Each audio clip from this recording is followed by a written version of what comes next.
Mesdames et messieurs, bonsoir et bienvenue dans cette nouvelle édition. Voici les principaux titres.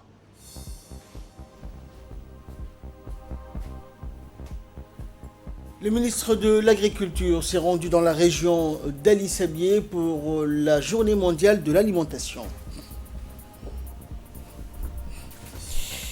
Et dans l'actualité nationale toujours, clôture des travaux de la conférence sur la recherche médicale et médicinale organisée par le CERD. Et dans l'actualité régionale, au Soudan, accord de coopération avec la Société Générale Électrique.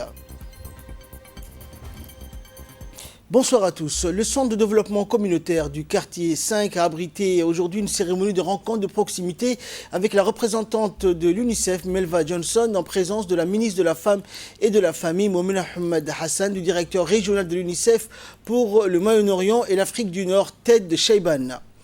Cet événement a en outre suscité une mobilisation de la communauté composée des jeunes, des femmes, des sages, des jeunes comme les moins jeunes de ce quartier. Et cette visite s'inscrit donc en premier lieu dans le cadre de la reconnaissance des efforts réalisés par le pays au cours des dernières années dans la promotion, la protection et la réalisation des droits de l'enfant à Djibouti.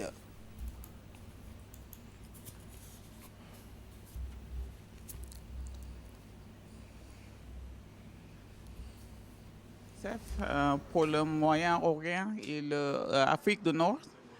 Il est avec nous pour savoir qu'est-ce que l'UNICEF fait avec tous vous tous, avec tous nos partenaires.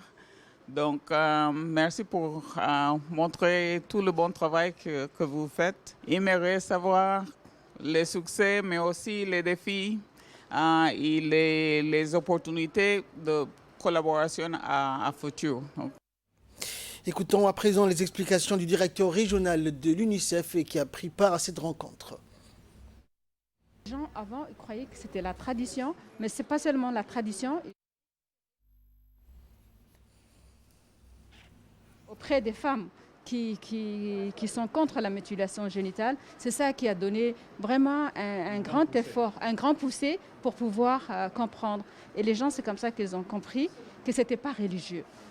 Et depuis l'engagement des religieux, comme quoi c'est pas religieux, qu'ils ont appris que ce n'était pas religieux, et c'est là que ça a changé, le comportement des personnes a changé. Et nous sommes très fiers aussi de vous accueillir dans une de nos structures qui est le Centre de développement communautaire de Djibouti. Le secrétariat d'État à la jeunesse et au sport met toujours en œuvre la politique générale du gouvernement telle que la jeunesse, le sport, mais aussi nous faisons partie aussi tout ce qui est, on travaille en étroite collaboration aussi avec le ministère de la Femme et de la Famille, l'UNFD, et surtout pour des activités récréatives pour les jeunes filles. Dans l'actualité également, c'était dans les titres de cette édition, dans le cadre de la Journée mondiale de l'alimentation, le ministre de l'Agriculture, Mohamed Ahmed Awale, s'est rendu à Holhol dans la région d'Ali Sabié. À son arrivée, le ministre et sa délégation ont été chaleureusement accueillis par la population et les autorités de cette localité. Le ministre s'est dirigé par la suite au siège de la sous-préfecture de Holhol pour rencontrer les Oukal et les sages de Holhol. La rencontre entre le ministre et les sages a été riche et fructueuse et a vu la participation du préfet de la région et du directeur de l'ADDS. Les sages et les Oukal ont exprimé leur sincère remerciement au ministre de l'Agriculture qui a concrétisé la promesse du chef de l'État de fournir de l'eau de qualité et abondante à la population de Holhol. Et dans son intervention, le directeur de l'ADDS a indiqué qu'il restait maintenant à réaliser les travaux de réalisation des infrastructures hydrauliques, des travaux d'adduction d'eau pour importer l'eau de Ali Sabié. Il sera mis en place prochainement, a-t-il indiqué, pour que les populations s'approvisionnent en eau, mais également pour pratiquer des fermes agricoles, de l'élevage et ainsi se donner la capacité de créer une richesse chez eux. Et enfin, il nous reste, a-t-il dit, à créer un panneau central solaire pour que les 10 jardins agricoles puissent bénéficier bénéficier de cette eau. Et le préfet de la région, Moussa Adan Migane, a de son côté déclaré qu'il fallait donc qu'un projet d'adduction d'eau était en cours de réalisation, l'eau à Hol-Hol, pour approvisionner la localité et ses environs. Nous avons changé, a-t-il indiqué, les canaux d'alimentation en eau potable à Hol-Hol afin de répondre aux besoins de la population locale en procédant à la réalisation de cette adduction. Avec tous ces projets, on est convaincu que Hol-Hol va finir avec les pénuries d'eau. Et le ministre de l'Agriculture, Mohamed Ahmed Awala, dans son intervention, remerciait la population de Hol-Hol et le préfet pour l'accueil chaleureux qu'il avait reçu. Je constate, a-t-il dit, que la promesse du président était de réparer donc les tuyaux. Cette promesse a été respectée. Les conduits d'eau défaillantes ont été réparés et ce projet a été concrétisé. Et très prochainement, la DDS réalisera le branchement individuel, a conclu le ministre de l'Agriculture. Et après la rencontre avec les Oukal et les sages, le ministre de l'Agriculture a procédé à la remise d'un nombre important de réservoirs d'eau aux familles démunies de la localité. Ce projet de réservoir a été financé par la DDS qui réalise également d'autres projets sociaux à Hol-Hol. Ensuite, le ministre et sa délégation ont visité les différents sites d'adduction d'eau et branchements privés de la localité. Le ministre s'est réjoui du travail de qualité réalisé par son département pour permettre de satisfaire les besoins en eau des habitants de la localité de Hol-Hol. Et après Hol-Hol, le ministre Mohamed Ahmed Awale et sa délégation ont pris la direction de Faradil, toujours dans la région d'Ali Sabieh. Le ministre et sa délégation ont reçu un accueil des plus chaleureux de la part d'une population en liesse et des danses folkloriques ont été exécutées en leur hommage. Et le ministre a rencontré les sages de la localité. Des discussions entre le ministre et les sages ont porté sur divers sujets dans l'eau et l'agriculture. Les sages ont remercié le ministre pour son déplacement. Ce dernier a ensuite entamé la visite de différents projets de renforcement des moyens de subsistance et de réduction de la vulnérabilité des communautés pastorales dry land. À Faradil, ce projet est composé de forages et de barrages ainsi que de poulaillers. Et dans sa intervention, le ministre de l'Agriculture, Mohamed Ahmed Awale, a indiqué que le projet que son département pilote est pour les habitants de cette localité. Ce projet comporte des poulaillers, des bétails, des forages et des barrages. La localité de Assamou a déjà bénéficié de ce genre de projet. Le ministre a ajouté qu'ici, l'on pouvait cultiver les dattiers les plus chers au monde, qui sont le medjoul, et c'est un atout pour cette localité, a-t-il conclu. Nous restons à Ali Sabieh où la région a clôturé hier son championnat régional de football sous le patronat du secrétariat d'État à la jeunesse et au sport. À son arrivée, le secrétaire d'État à la jeunesse et au sport, Hassan Mohamed Kamil, était accompagné par le ministre de la Santé, le ministre du Travail, le président de la Fédération djiboutienne de football. Et cette délégation a été chaleureusement accueillie par les autorités de la région et par le directeur des régions au secrétariat d'État à la jeunesse et au sport, ainsi que par le président de la Ligue régionale de football et une centaine d'amoureux du ballon rond. En raison de la pandémie du coronavirus, les consignes de sécurité ont été respectées. Le match de la finale de la saison a opposé l'équipe du quartier Ferrad à celle de Barouaro. La victoire est revenue à l'équipe de Ferrad qui remporta le match sur un score de 2-0. Et à l'issue de cette finale, la délégation a procédé à la remise des trophées aux équipes gagnantes du tournoi, ainsi que la remise des récompenses aux équipes qui ont pris part à ce championnat organisé par la Fédération djiboutienne de football. Les championnats des ligues régionales sont arrivés à leur terme dans la région d'Ali Sabieh. La population de la ville Assadjouk, principalement les jeunes du quartier de la ville, se sont mobilisés pour participer au final du tournoi sportif où deux équipes se sont affrontées, à savoir l'équipe du quartier Ferrad à celle de Barouaro.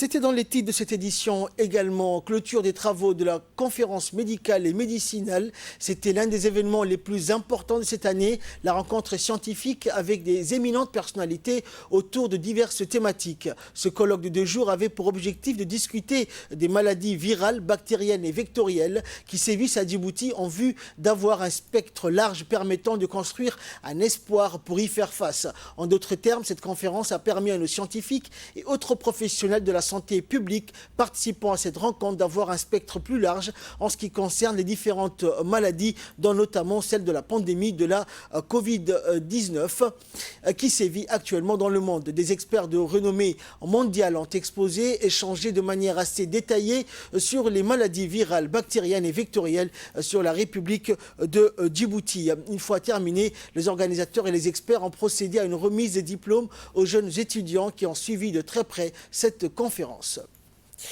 La Fédération djiboutienne de tennis de table a organisé hier 2 événements importants concernant les tournois de pongistes.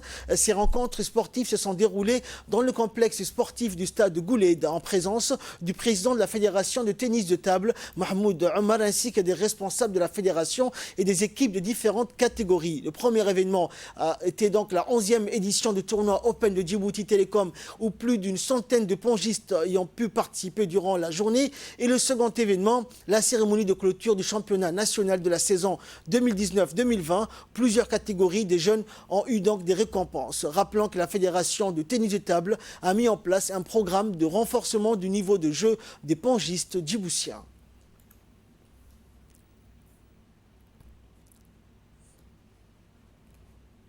La Fédération a organisé des événements, c'est vendredi.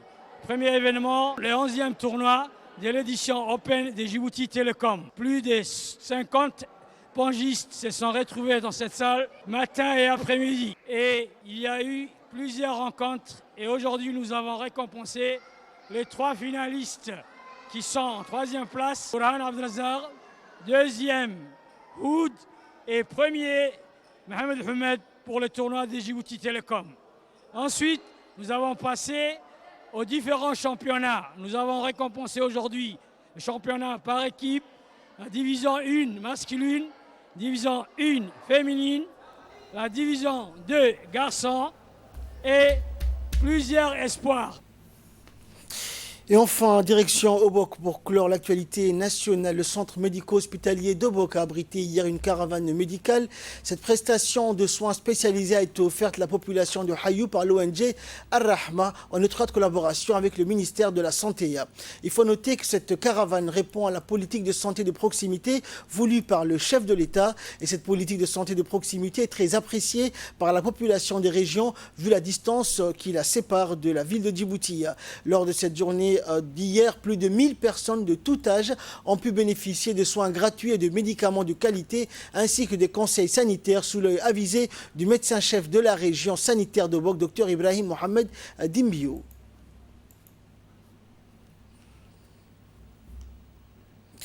Et le médecin-chef du CMH de Bok, Dr Ibrahim Mohamed Dimbio, a rappelé donc l'utilité et les bienfaits de cette caravane médicale pour la population obokoise. Nous sommes à Obok, au centre médico-hospitalier d'Obok, pour la caravane médicale conduite par l'ONG Ar-Rahma.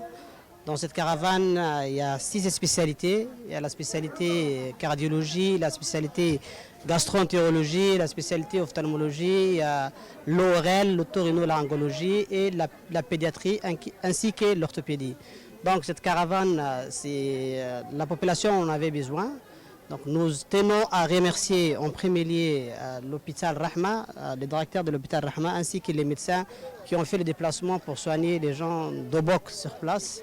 Toute personne ayant contribué à cette journée qui sera vraiment très utile pour la population.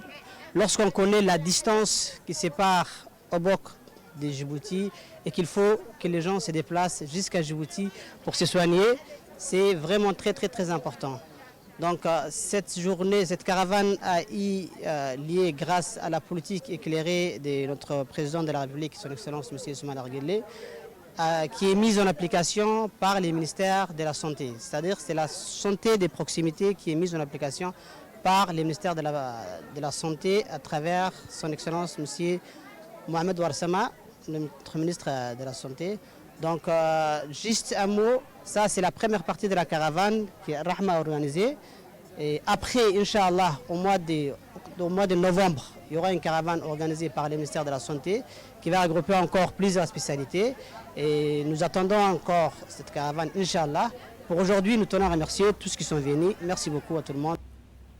Et de là, nous passons à l'actualité régionale. Au Soudan, les autorités ont signé un mémorandum avec la société américaine General Electric dans ce qui pourrait être l'accord le plus important conclu par le Soudan au cours des 3 dernières décennies. Le Premier ministre Abdallah Hamdok prévoit en effet d'augmenter la production d'une centrale électrique à El Foula dans le Kordofan occidental pour un coût de 915 millions de dollars américains. General Electric vise à fournir de l'électricité à environ 600 000 foyers grâce à des turbines mobiles et à la restauration de 3 centrales électriques. Le peuple soudanais est confronté quotidiennement à des coupures de courant et certaines parties du pays ne sont pas connectées au réseau électrique. C'est la fin de cette édition. Merci à vous de l'avoir suivi. Excellente soirée sur Télé Djibouti.